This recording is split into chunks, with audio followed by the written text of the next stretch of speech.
விஜய் நடிப்பில் உருவான ஜனநாயகன் திரைப்படம் ஜனவரி 9, 2026 அன்று பொங்கலில் வெளியிடுவதாக திட்டமிடப்பட்டிருந்தது. ஆனால் தணிக்கை வாரியத்துடனான சட்ட போராட்டம் காரணமாக தற்போது இப்படம் பெரும் சிக்கலில் உள்ளது. என்ன பிரச்சனை? படக்குழு டிசம்பர் 18லேயே தணிக்கைக்கு விண்ணப்பித்தது. ஆரம்பத்தில் சில காட்சிகளை நீக்க சொன்ன தணிக்கை குழு பின்னர் படத்திற்கு UA சான்றிதழ் அளிக்க ஒப்புக்கொண்டது. ஆனால் ஜனவரி 5ஆம் தேதி ஒரு தனிப்பட்ட புகாரின் அடிப்படையில் இப்படத்தை மீண்டும் ஒரு சிறப்பு குழு ஆய்வு செய்ய வேண்டும் என தணிக்கை வாரியம் அறிவித்தது.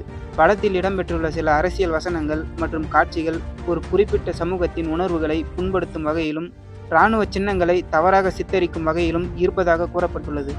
படக்குழுவானது சென்னை உயர்நீதிமன்றத்தில் வழக்கை தொடர்ந்தது. தனி நீதிபதி படத்திற்கு உடனடியாக UA சான்றிதழ் வழங்க உத்தரவிட்டார். ஆனால் தணிக்கை வாரியம் இந்த உத்தரவை எதிர்த்து மேல்முறையீடு செய்தது. உயர்நீதிமன்ற 2 நீதிபதி அமர்வு தனி நீதிபதியின் உத்தரவிற்கு இடைக்கால தடை விதித்தது. தற்போது படக்குழுவானது இந்த தடையை நீக்க கோரி உச்சநீதிமன்றத்தை நாடியுள்ளது. அங்கு சுமார் 7 மூத்த வழக்கறிஞர்கள் படத்திற்காக வாதாடி வருகின்றனர். எப்போது ரிலீஸ் ஆகும்? தற்போது வரை அதிகாரப்பூர்வமான புதிய ரிலீஸ் தேதி அறிவிக்கப்படவில்லை. இருப்பினும் நிலவரம் இதுதான். கேரள விநியோகஸ்தர்கள் ஜனவரி 14ஆம் தேதி படத்தை வெளியிட திட்டமிட்டுள்ளதாக ஒரு தகவல் வெளியானது.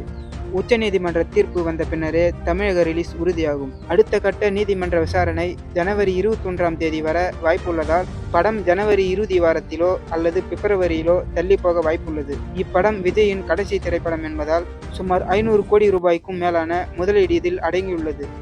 இதனால் சட்ட ரீதியாக இந்த பிரச்சனையை விரைவில் முடிக்க படக்குழு தீவிரமாக முயன்று வருகிறது.